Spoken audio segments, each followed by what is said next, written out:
মৃত অবস্থাতে এখানে রিসিভ করছি। আমাদের তো কিছু করার ছিল না। গোলাগুলির ভিতরে পড়ছে, করার পরে একজনে গুলি করছে আর একজন লাগতেছে।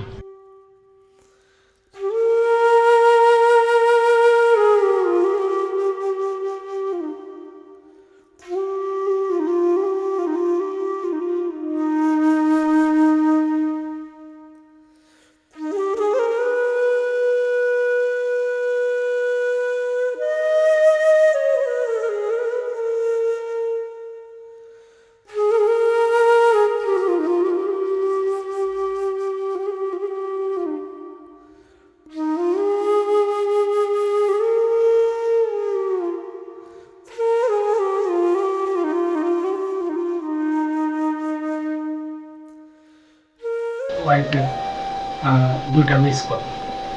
তখন জিজ্ঞেস করার ফোন দিলাম যে ঘটনাকে আমি মসজিদে আসছি, তুমি তো জানো। না, তোমার ছেলে নামাজ পড়তে যাওয়ার সময় বলে গেছে তার বন্ধুদেরকে এসে দেখতে যাবে, নিষেধ করছি, শোনেনি, দেখো কই গেল। আমি তখনই ফোন দিলাম, তখন 2টা বাজে, কিন্তু 2বার রিং হলো কিন্তু কেউ রিসিভ করলো না। 3টার সময় একটা ছেলে শুধু ফোন ধরেই বলছে যে আপনারা এনাম মেডিকেলে চলে আসেন। পরে আমরা এনাম মেডিকেলে ওর আম্মাকে সাথে করে গেলাম, যে তো একটা রুমের মধ্যে ওরা রাখছিল। আমরা যখন খুলে দিল তখন দেখি যে আমার ছেলে ওখানে অনেকটা ঘুমন্ত মানুষের মতো আছে। ওর আম্মা মাথা ধরে কান্নাকাটি করতেছিল, আমার ছেলের কি হয়েছে আপনি বলেন। তখন কর্তব্যরত মহিলা ডাক্তার বললেন আমরা ওকে মৃত অবস্থাতে এখানে রিসিভ করছি। আমাদের তো কিছু করার ছিল না।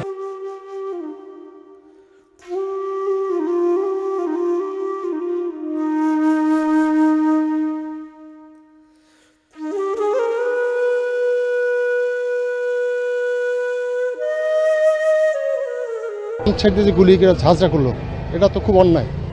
এটা আমরা সমর্থন করি না, এটা তীব্র নিন্দা জানাই। এটা যারা করছে পুলিশ বাহিনী, তাদের বিচার আওতা আনা উচিত। গোলাগুলির মাঝখানে পড়ে গেছে ও। তো ওর মধ্যে আমি এখানে এসে শুনতে পেলাম ও একটা মেয়ে ওকে নিয়ে গেছিলো এনামে। ওই মেয়েটা আমাকে বললো যে একজন পুলিশ ওরে ধরছে, আরেকজন পুলিশ ধরে গুলি করছে এবং ধরে পালাইছে। ছেলেটা নামাজ পড়ে বাড়িতে বাইর হয়েছে, বেরোর পর গোলাগুলির ভিতরে পড়ছে, করার পরে একজনে গুলি করছে আর একজন লাগতেছে।